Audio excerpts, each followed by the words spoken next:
future people. And on the day of the inauguration, joined with Roots Action, we launched ImpeachDonaldTrumpNow.org. We launched that on the day of the inauguration because the moment the president took the oath of office, he was in violation of the two anti-corruption provisions of the Constitution, the Foreign Corruption Clause, otherwise known as the Foreign Emoluments Clause, and the Domestic Corruption Clause, otherwise known as the Domestic Emoluments Clause. Now let's be clear here. This president, prior to taking the oath of office, was repeatedly warned that he needed to fully divest from his business interests in order to comply with those two anti-corruption provisions of the Constitution. He was warned by the former Chief Ethics Counsel for President George W. Bush, Richard Painter. He was warned by the former Chief Ethics Counsel for President Obama, Norm Eisen. He was warned by the most prominent constitutional law professor in the country, Lawrence Tribe of Harvard Law School. And he was warned by Walter Schaub, the director of the nonpartisan Office of Government Ethics of the United States government. He was warned. And what did he do? He carted out his bankruptcy lawyer on January 11th, 9 days before taking the oath of office, and he announced that he was going to transfer the operational control of the Trump Organization, his company, to his two eldest sons. And therefore, he said he would be in compliance with the Constitution. The test here is not whether you've transferred operational control. The test is whether you have ownership interests in your company. And for the past several decades, every president has divested fully from his business interests in order to comply with these two anti-corruption provisions of the Constitution. Not this president.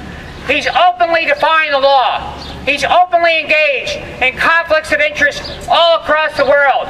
He has 111 business interests in 25 different countries, taking payments, illegal payments from foreign governments under the Foreign Emoluments Clause. And under the Domestic Emoluments Clause, he takes tax subsidies and tax breaks illegally in violation of that clause from state governments and from the federal government other than his federal salary. This is a president who must be held accountable for his violations of the Constitution.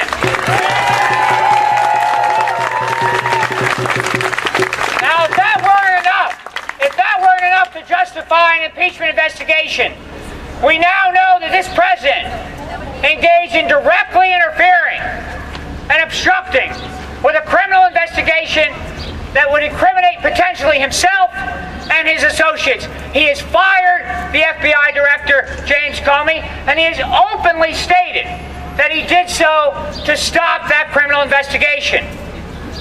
That is obstruction of justice. That is a high crime.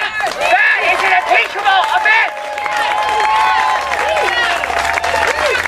And as Jennifer made clear, the first charge under the Articles of Impeachment passed by the United States House Judiciary Committee 28-10 in 1974, bipartisan vote against Richard Nixon. The first charge was obstruction of justice. So when we hear our elected officials say we need to get the facts out, we can't move too quickly on impeachment. What they're really saying is we need to get other facts out. Because we have these facts. We have the facts that he's violating the Foreign Corruption Clause. We have the facts that he's violating the Domestic Corruption Clause. We have the facts that he's obstructing justice. This president needs to face an impeachment investigation now.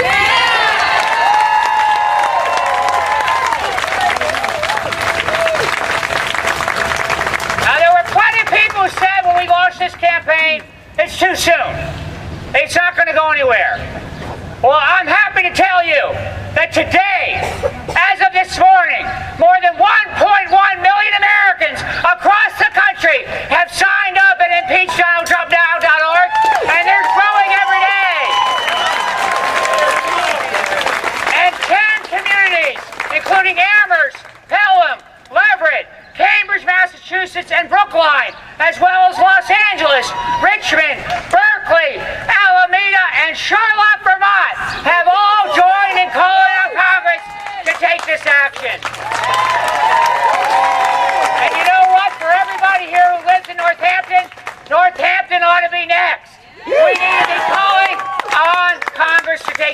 election.